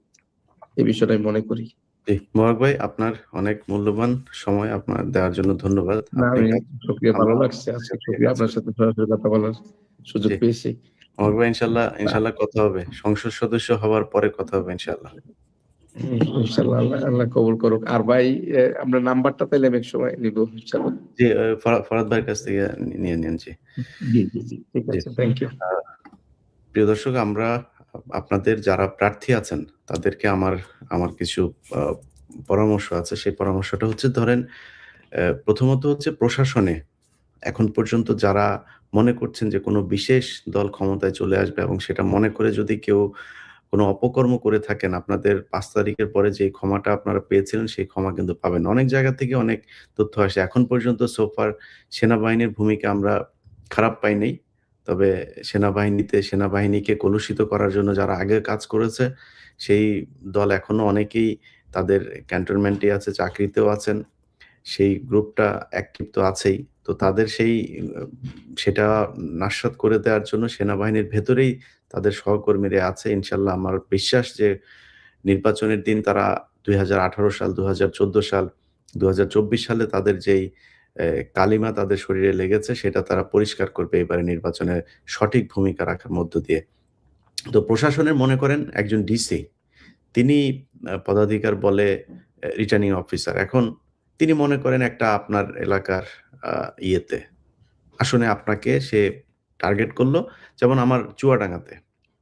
মনে করেন যে এখন রাসেল ভাই প্রচন্ড আপনার জনপ্রিয় একজন নেতা। এখন তার এটা দেখে তারা নানানভাবে প্রশাসনকে দিয়ে চেষ্টা করলো, যেটা মাঠে সম্ভব না। আমি মনে করি না যে কোনো কেন্দ্র দখল করে এবার কোনো জায়গায়, হ্যাঁ, ২-১টা বিচ্ছিন্ন ঘটনা ঘটতে পারে। কিন্তু জামাত ইসলামের সাথে কেন্দ্র দখল করে বিএনপি তারপরে নিজেদের মন মতো করে সিল মারবে, এই দিন বাংলাদেশে এখন আর জামাত ইসলামের নাই। এবং সাধারণ মানুষ থাকবে, লক্ষ, লক্ষ ভোটার এবার ভোট দিতে যাবে। আমি কালকে ট্রেন, বাস এগুলো বিভিন্ন নিউজগুলোতে দেখছিলাম, সোশ্যাল মিডিয়াতে দেখছিলাম। সেখানে সেই মানুষগুলো আপনার দেশে গিয়ে আপনারে জোর কইরা হাসিনার মতো সিল মারতে দিবে, এটা মনে করার কোনো কারণ নেই। সেটা সম্ভব না। কিন্তু যেটা হইতে পারে সেটা হলো ডিসি অফিস থেকে আপনার একটা ফল ঘোষণা করা হলো। এটার জন্য আমার পরামর্শ হচ্ছে, যারা প্রার্থী আছেন তাদের প্রতিটা কেন্দ্রের হিসাব রাখতে হবে।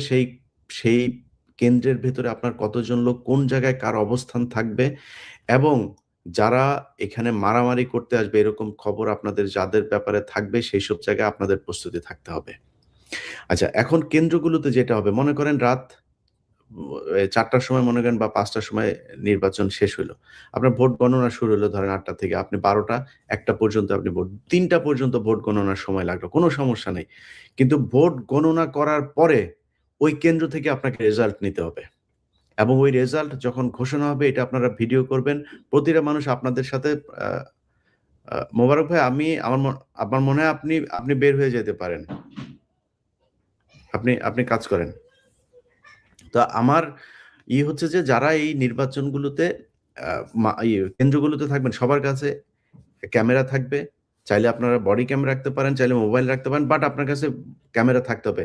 যেখানে যেটা ঘটবে সাথে সাথে আপনাদেরকে সেটার ব্যাপারে পদক্ষেপ নিতে হবে। আমি আমার এই লাইভের মাধ্যমে যারা দেখছেন তাদেরকে বলি, আমার একটা ইমেল অ্যাড্রেস আছে 15minutesbd@gmail.com। 15 আমি একদম স্পেল করি যাতে আপনাদের সুবিধা হয়। 15minutesbd, that means 15minutesbd@gmail.com। এখানে আপনারা যখন যেটা আসে সেটা করবেন, জানাবেন। এবং বাংলা এডিশনও আপনাদের মাঠে থাকবে আগামীকালকে, এবং আপনাদের সহকর্মী যারা আমাদের আছেন তাদের ব্যাপারেও আপনারা তথ্য দিবেন। তাদের কাছে কোনো কিছু থাকলে আপনার নিজের ফোনে আপনি আপলোড করবেন। এখন ওই দিন নাই আওয়ামী লীগের মতো যে কেউ কোনো কিছু রেকর্ড করলেও সে চালাইতে পারবে না, এলাকায় বিশাল কিছু করে ফেলবে, এই অবস্থা হবে না। এবং বিএনপি, আমার বিশ্বাস যে রেজাল্ট যেটাই হোক বিএনপির মেনে নেওয়া, যদি বিএনপির বিরুদ্ধে যায় সেটা মেনে নেওয়া উচিত হবে। আমি এখনো তাদের মন মানসিকতা সেটাই দেখছি। কিছুক্ষণ আগে তারা কুমিল্লা যেই হাসনাত আব্দুল্লাহর আসনে মঞ্জুকে আপনার করা হয়েছে, আপনার এই যে বহিষ্কার করা হয়েছে বিএনপির পক্ষ থেকে। আচ্ছা, আমার আরেকটা ইমেল আপনাদেরকে বলে রাখি, আমার video@ilyashussain.com, এখানে আপনারা পাঠাইতে পারেন। @gmail.com আপনারা এখানেও দিতে পারেন। আর হচ্ছে গিয়ে আমাদের যে বিষয়গুলো, সরি আমি আমার আপনাকে আরেকবার একটু বলি, video@ilyashussain.com, আমার টিম থেকে মাত্র এটা পাঠাইলো। সেখানে আমাদের ভিডিওগুলো আমাদের থাকবে, সো আপনারা এখানেও পাঠাইতে পারেন।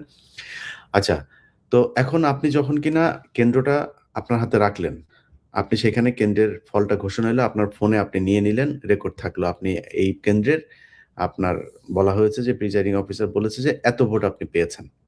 আপনার পুরো জেলার, আপনার পুরো আসনে আপনার ভোটার আছে ধরেন ৩ লাখ। এখন আপনি ওই কেন্দ্রে আপনি ভোট পেলেন ২৫০০। আচ্ছা, ২৫০০ পাওয়ার পরে যতগুলো কেন্দ্র আছে সবগুলো কেন্দ্র মিলিয়ে আপনি ভোট পাইলেন ২ লাখ। মানে আপনার ক্যালকুলেটরে আপনি হিসাব করে দেখলেন যে সবগুলো আপনাদের কর্মীদের সবার কেন্দ্রের ফলাফল আপনি যোগ করে দেখলেন ২ লাখ, আর ওই প্রার্থী পেয়েছে ৮০,০০০। এখন ৩ লাখ ভোটের মধ্যে ২,৮০,০০০, আপনি ২ লাখ, সে ৮০,০০০।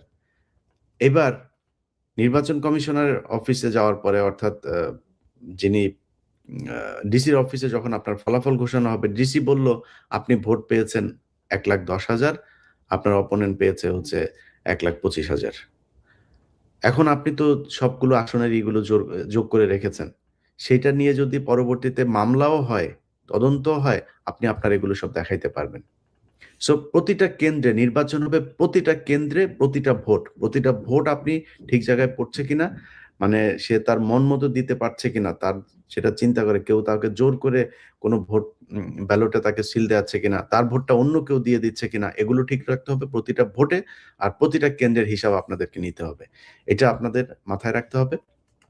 সো আমার মনে হয় যদি সেটা করা হয়, কোনো জায়গায় একটা জায়গাতেও তারা এই চুরি বাটপারি করে তারপরে জিতে আসবে, যা মনে চায় তাই করবে, এটা আমার মনে হয় না করতে পারবে। এটা আপনাদেরকে আমি বলে রাখলাম। আর হচ্ছে গিয়ে সেনাবাহিনীর যে বিষয়টা, সেনাবাহিনীর ভাই দেখেন, আপনারা এই দেশের প্রাণ, এই দেশের সার্বভৌমত্ব, এই দেশের সিকিউরিটি, এগুলোর জন্য আপনাদের বাইরে আমাদের আর কোনো শক্তি নাই যারা এই দেশটাকে রক্ষা করতে পারবে। অনেক দুর্নাম, অনেক অনেক অনেক বদনাম, অনেক অপকর্ম আপনারা করেছেন। এই অপকর্মগুলো থেকে আপনারা আহ, এই ইয়ে করলে, যদি নাকি মনে করেন যে বের হয়ে আসতে চান, তাহলে আপনাদেরকে বাংলাদেশের মানুষের পক্ষে কাজ করতে হবে। বাংলাদেশের মানুষ যা চায়, বাংলাদেশের মানুষ যাকে ভোট দিতে চায়, যাকে নির্বাচিত করতে চায়, সেই রেজাল্ট বের করে আনার জন্য আপনার যে ভূমিকা, সেই ভূমিকা আপনি পালন করবেন, এটা আমি প্রত্যাশা করি। আমাদের সাথে ডক্টর মোহাম্মদ আবুল আহাদ আছেন। আব্দুল আহাদ ভাই, আপনি আমাদের খুব পরিচিত মুখ। আব্দুল আহাদ ভাই, তিনি, আপনারা জানেন যে ওসমান হাদি, তার চিকিৎসার সাথেও তিনি খুব সরাসরি সম্পৃক্ত ছিলেন। বৈষম্য বিরোধী আন্দোলনেও তিনার যেই ভূমিকা, এটা অসীম। স্বৈরাচার বিরোধী আন্দোলনের শুরু থেকে শেষ পর্যন্ত তিনি ছিলেন, এখনো আছেন। তিনি নির্বাচনে পদপ্রার্থী হয়ে জামাতের জোটের সাথে আছেন। আহাদ ভাই, আপনার মার্কা তো শাপলাকলি, তাই না? জি জি, শাপলাকলি। জি। আপনার আসনের নামটাম বলে বলেন, কি অবস্থা আপনার এলাকায়? জি, আসসালামু আলাইকুম। আমি দিনাজপুর 5 আসন থেকে আসন নাম্বার 10 লড়ছি জামাত এনসিপি জোটের এনসিপির প্রার্থী হয়ে শাপলাকলি মার্কায়। আমার এখানে আমি যখন আপনার সাথে কথা বলছিলাম, আমাকে যখন লিঙ্ক পাঠানো হচ্ছিল, তখনই আমার এখানে আওয়ামী লীগের একজন আজকে সন্ধ্যার পরে আহ, টাকা দিয়ে ধানের শীষের পক্ষে ভোট চাচ্ছিল। তো ঠিক ওই সময়ে আমাদের ছাত্র শিবিরের আমাদের ইউনিয়নের সভাপতি, সাবেক সভাপতি, এখন জামাত ইসলামের আমার কেন্দ্রের এজেন্ট হিসেবে আছেন, সে ভিডিও করছিল এবং এই ভিডিও করা দেখে তারা বুঝতে পারে যে সে ভিডিও করে। পরবর্তীতে তাকে ফোন করে অন্য একটা নাম্বার থেকে তাকে আর একটা বাসায় নিয়ে যাওয়া হয়। তো সে অন্য নাম্বার থেকে যেহেতু ফোন করা হয়েছে, সে বুঝতে পারে নাই। তার বাসায় গেলে তাকে বেধড়ক মারধর করা হয় এবং এটা 10 মিনিট আগের ঘটনা। আমরা প্রশাসনকে জানিয়েছি। আমি প্রশাসন, এসপি, সার্কেল সবাইকে জানিয়েছি ব্যাপারটা। আমরা কনসার্ন যে আমার এখানে আমার আসনে আওয়ামী লীগের যারা ছিল আগে, আহ, বিভিন্ন অপরাধের সাথে যুক্ত মামলা হয়েছিল। জুলাই আগস্ট মাসে অভ্যুত্থানের সময় আমাদের যারা অভ্যুত্থানের শক্তি ছিল তাদেরকে মারধর করেছে। তারাই আবার ফিরে এসে একটা নির্দিষ্ট দলের হয়ে ভোট চাচ্ছে। এই ব্যাপারটা খুবই অ্যালার্মিং। আসলে দেশের যখন আমরা একটা ক্রান্তিকাল পার করছি, একটা স্টেবল ফেজে, ইলেকশন পরবর্তী সময়গুলোতে আমরা আসলে কাজ করার চেষ্টা করছি কিভাবে স্টেবল করে একটা নির্বাচিত সরকারের হাতে ক্ষমতাটা দেওয়া যায়। ঠিক একই সময় এসে আমার কাছে মনে হচ্ছে যে একটা ষড়যন্ত্র চলছে। তো আমরা খুবই কনসার্ন এবং আমরা আরো আমার আসনের যেটা ব্যাপারে আমরা দেখছি যে আমাদের যারা জোটের বিভিন্ন নেতাকর্মী আছে, আমাদের নারীরা যারা আছে, তাদেরকে বিভিন্ন নাম্বার থেকে ফোন দিয়ে হুমকি দেওয়া হচ্ছে। ইভেন এটাও বলা হচ্ছে যে আপনাদের পিঠের চামড়া তুলে নেওয়া হবে। এটা আসলে নির্বাচনের আচরণবিধি লঙ্ঘন এবং আমাদের যারা বিপক্ষ শক্তি তারা এগুলো করছে। এবং আমার ব্যানার বিভিন্ন জায়গায় ছিঁড়ে ফেলা হয়েছে, বিলবোর্ড ছিঁড়ে ফেলা হয়েছে, বিলবোর্ড ভেঙে দেওয়া হয়েছে, আমার ব্যানার পুড়ে দেওয়া হয়েছে। তো এই জিনিসগুলো আসলে খুবই অ্যালার্মিং এবং আমরা যখন নতুন বন্দোবস্তের কথা বলছি, ঠিক সেই সময় এসে আবার একটা রাজনৈতিক দল যদি পুরনো বন্দোবস্তে যায় এবং ঠিক একই ফ্যাসিবাদী কায়দায় যদি একইভাবে আসলে আগের মতো করেই মাসল পাওয়ার শো করে, হুমকি দেয় আমাদের নেতাকর্মীকে, তাহলে এটা খুবই দুঃখজনক। আমরা আহ্বান জানাচ্ছি যে তারা যাতে সংযত হয় এবং তাদের যে হায়ার অথরিটি আছে তাদেরকে ইনফর্ম করতে চায় যে আপনারা রুট লেভেলে যদি নেতাদের কন্ট্রোল না করতে পারেন, তাহলে আরো বিশৃঙ্খলা বাড়বে। এবং নির্বাচনে ভোট কেন্দ্রে ভোট দখলের যে একটা পায়তারা চলছে, আমাদেরকে বলা হচ্ছে যে আপনারা ভোট কেন্দ্রে আমরা সবাইকে বলছি যে ভোট কেন্দ্রে তাড়াতাড়ি আসবেন, সকাল সকাল ভোট দেবেন এবং ভোট কেন্দ্র পাহারা দিবেন। তো তাদের নেতা কর্মীদের কাছ থেকে শোনা যাচ্ছে তারা ভোট কেন্দ্র, এবং একটু আগে আমার কাছে একটা নিউজ এসেছে, কতটুকু সত্য জানি না, যে ভোট আগের দিন রাতের বেলায় ব্যালট পেপারে 500 করে ভোট ব্যালট পেপার ঢুকানো হবে, এরকম একটা নিউজ, যদিও উড়ো নিউজ মনে হচ্ছে, বাট এই ব্যাপারে আমরা সজাগ দৃষ্টি রাখবো এবং প্রশাসনকেও বলবো যে আপনারাও এই ব্যাপারগুলো আমলে নেবেন। আদ ভাই, আপনারা নির্বাচন শুরুর আগে আপনারা ব্যালট বাক্স চেক করে নেবেন। নির্বাচনের পরে ব্যালট বাক্স যেটা ভরে যাবে সেটা যেখানে দিচ্ছেন সেখানে আপনাদের লোক থাকবে, প্রতিটা জায়গায় আপনাদের লোক থাকতে হবে। কেন্দ্র থেকে রেজাল্ট নিয়ে তারপরে বের হবেন। এটা আপনার যেখানে যাদের যাদের দায়িত্ব দেওয়া আছে, এবং আমি যতটুকু জানি যে শুধু আপনি না, এনসিপির যেই জায়গাতে এনসিপি কে করা হয়েছে, নাহিদ ইসলাম থেকে শুরু করে পাটোয়ারি, আপনারা সবাই সব জায়গাতেই জামাত ইসলাম তাদের সর্বোচ্চ শক্তি দিয়ে আপনাদের পাশে আছে, তারা আপনাদের জন্য কাজ করছে। আপনার এখানেও নিশ্চয়ই তার ব্যতিক্রম নয়। সো তারা আপনার জন্য থাকবে মাঠে। আপনার বিশাল যে কর্মী বাহিনী আছে তাদেরকে এই ইনস্ট্রাকশনটা দিয়ে রাখবেন যে কোনো কেন্দ্রে কেউ রেজাল্ট না নিয়ে সেখান থেকে সরবে না, এবং কোনো মানুষ যেন কাউকে জোর করে কেউ কাউকে দিয়ে যেন ভোট দেওয়াতে না পারে। ভাই, এই দেশের মানুষ দাঁড়িপাল্লাকে ভোট দেওয়ার জন্য মুখিয়ে আছে। সো কালকে পরশুদিন তাদের সেই রায় তারা জানিয়ে দেবেন। আদ ভাই, আপনি আপনার কাজ করুন, ইনশাল্লাহ কথা হবে বিজয়ের পরে। আপনি চলে যান। প্রিয় দর্শক, আমরা অনুষ্ঠান শেষের দিকে চলে এসেছি। যে বিষয়টা বলে আপনাদেরকে শেষ করব, যে জামাতে ইসলামী তাদেরকে এই জোটকে কেন ভোট দেওয়া হবে, সেটার যদি নাকি অনেকে অনেক প্রশ্ন করে থাকেন যে জামাত ইসলাম তারা হচ্ছে গুপ্ত বাহিনী, তারা গুপ্ত থেকে এতদিন নির্বাচন করেছে। হ্যাঁ, তারা তো তাদের কিছু কৌশল তো অবলম্বন করেছে। সেই কৌশল অবলম্বন করার জন্য তাদের যে উদ্দেশ্য ছিল সেই উদ্দেশ্য তারা বাস্তবায়ন করেছে 5 তারিখে। কিন্তু যদি এর বাইরে যদি নাকি বলা হয় যে প্রকাশ্যে থেকে কারা সবচাইতে বেশি রাজনীতি করেছে, সেটা কি বিএনপি নাকি জামাত? এই জামায়াতের 11 জন মানুষকে একদম প্রকাশ্যে ফাঁসি দেওয়া হয়েছে, একদম কোনো কারণ ছাড়া একটা বিচারিক হত্যাকাণ্ডের মাধ্যমে ফাঁসি দেওয়া হয়েছে। এই দলের শত শত মানুষকে, এদেরকে মানুষই মনে করা হতো না। এরা রোহিঙ্গাদের চাইতেও ভয়ঙ্কর একটা অবস্থার মধ্যে বাংলাদেশে ছিল। এদেরকে পেলেই মেরে ফেলা জায়েজ, সেটা নিয়ে নিউজ হয় না, পুলিশের বিরুদ্ধে কোনো অ্যাকশন হয় না, কোনো অভিযোগ হয় না, কোনো কিছুই না। এদের এমন 2013 সাল থেকে শুরু করে এই 2024 সাল পর্যন্ত এরকম একটা পরিস্থিতির ভেতর দিয়ে এই দলটা গিয়েছে। এই দলের এই ডক্টর শফিকুল ইসলাম মাসুদ, তারপরে দেলোয়ার ভাই, তারপরে হলো গিয়া এই যে যিনি আজকে জামাত ইসলামের আমির আছেন, রিমান্ডের পর রিমান্ড, এর মধ্য দিয়ে তারা গিয়েছে। তারা দেশ থেকে কেউ পলায় যায় নাই, দেশের বাইরে যাওয়াও কেউ বসে নাই। আমরা তো তাও সুবিধাজনক, আমরা রাজনীতি করি না যদিও, তারপর আমরা তো সুবিধাজনক অবস্থায় চলে আসতে পেরেছি। তাদেরকে দেশে বসে রাজনীতি করতে হয়েছে। তো তাদের সাথে যদি তুলনা করা যায়, অন্য যে দলগুলো আছে তাদের যদি পড়াশোনার কথা বলে অনেকে বলে থাকেন, আমি খুব হাস্যকরভাবে একজন নেতার বক্তব্য শুনছিলাম যে বিএনপি হচ্ছে মেধার ভিত্তিতে করে। আমার চুয়াডাঙ্গার কথা বলি, যাকে আপনারা একটু আগে দেখেছেন, সংসদ সদস্য প্রার্থী, তিনি একজন অ্যাডভোকেট। তিনার প্রতিদ্বন্দ্বী যিনি আছেন তিনি ক্লাস 5 পাস, শরীফুজ্জামান শরীফ। তো এই যে ব্যবধান আরো অনেক জায়গাতেই আছে, আমরা অনেক জায়গার কথা বললে আবার অনেক উপরে চলে যাবে, সেগুলো না বললাম। সো পড়াশোনার বহরে আমার এখানে যে কজন আসলো, উনি একজন ডক্টর। আগে মোবারক ভাই আসলেন, তিনি একজন ডক্টর। জামাত ইসলামের সর্বোচ্চ প্রার্থী, অনেকেই বলেছেন না সর্বোচ্চ প্রার্থী সাহেব, উনি বলেছেন ডিবেট করার জন্য। এতে আবার অনেকের কষ্ট হয়েছে যে ওনার সাথে যায় না, কাদের নাকি যায় না। সো তারা কতটুকু পড়াশোনা করেছেন, ডক্টর শফিকুর রহমান কতটুকু পড়াশোনা করেছেন, এটা কিন্তু আমরা জানি। এখন এটা নিয়ে এত বেশি করার কিছু নাই। যাই হোক, প্রিয় দর্শক, আমি সব যেটা বলে শেষ করতে চাই যে এই দেশটা আপনার আমার। এই দেশের এই এত বছর পরে নির্বাচনে আপনারা ভোট দেওয়ার সুযোগ পেয়েছেন। এই সুযোগটা আমার বিশ্বাস আপনারা কাজে লাগাবেন, সাহস করে ভোট কেন্দ্রে যাবেন। আপনার চোখের সামনে যদি কোনো অপকর্ম, কোনো অনিয়ম হয়, সেটার বাধা দেবেন।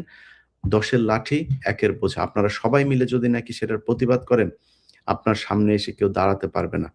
আগামী পরশুদিন যা হবে, আমার বিশ্বাস বাংলাদেশের মানুষ সেই ইতিহাসের সাক্ষী হবে যে এই দেশে লুটপাট, চাঁদাবাজ, দুর্নীতিবাজ, তাদের বিরুদ্ধে বাংলাদেশের মানুষ এক হয়েছে, এবং আগের সেই বস্তা পচা রাজনীতি, 5 কোটি টাকা খরচ করে 50 কোটি টাকা লুটপাট করা হবে, সেই রাজনীতি এই দেশে আর চলতে দেওয়া হবে না। এর মাধ্যমে আমাদের একটা নতুন বাংলাদেশ তৈরি হবে। 5 তারিখের পরে যেই অসমাপ্ত কাজগুলো ছিল, জামাত ইসলামের নেতৃত্বের এই বাংলাদেশের পক্ষের শক্তির এই নির্বাচন তাদের সেই অসমাপ্ত কাজগুলো সমাপ্ত করবে। যারা এতক্ষণ আমাদের সাথে ছিলেন সবাইকে ধন্যবাদ। সবার কাছে আবারও অনুরোধ থাকবে, দাঁড়িপাল্লা এবং শাপলাকলি মার্কা, এই 2 মার্কায় আপনাদের যারা জোটে আছেন তাদের জন্য ভোট দিবেন এবং চাঁদাবাজদের বিরুদ্ধে অবস্থান নেবেন। ভালো থাকেন। আল্লাহ হাফেজ।